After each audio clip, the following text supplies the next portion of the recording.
अभ्यास 25।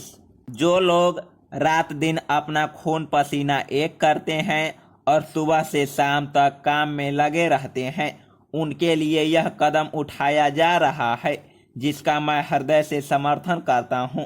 मंत्री जी ने उनकी आर्थिक परिस्थिति को देखकर गंभीर निराशा व्यक्त की थी और उद्योगपतियों से यह कहा था, वे कान खोलकर सुन ले कि जो भी मजदूर या कर्मचारी अपना खून पसीना एक करके राष्ट्र की संपत्ति को बढ़ाता है, उसकी मांगों को आंखों से ओझल न करे।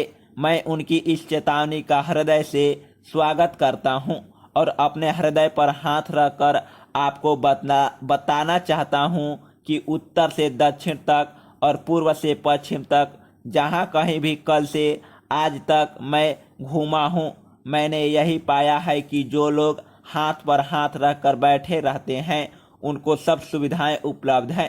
महोदय, मैं आपसे निवेदन करना चाहता हूं कि ये लोग आस्तीन का सांप हैं, जो कि मौका पाकर अपने फन फैलाकर डंक मारते हैं, जिसके कारण कोई भी कर्मचारी इनके खिलाफ आवाज नहीं उठा सकते।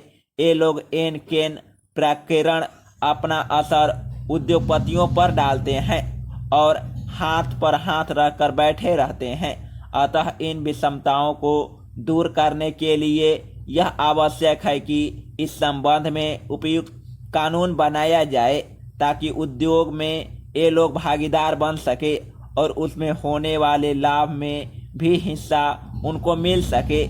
मजदूरों के अहित की बातें जो करेंगे, उनको भी जब ईंट का जवाब पत्थर से मिलने लगेगा, तो कर्मचारियों के हित के लिए अनेक कदम उठाए जा सकेंगे।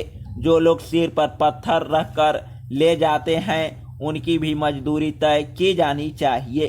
पूरब से लेकर पश्चिम तक और उत्तर से लेकर दक्षिण तक यह कानून लागू होना चाहिए। यद्यपि यह कानून बन जाने और लागू हो जाने पर लाखों मजदूरों और कर्मचारियों के लिए हितकर होगा, फिर भी यह ऊंट के मुंह में जीरा है। इससे भी अधिक सुविधाएं की व्यवस्था उनके लिए की जानी चाहिए।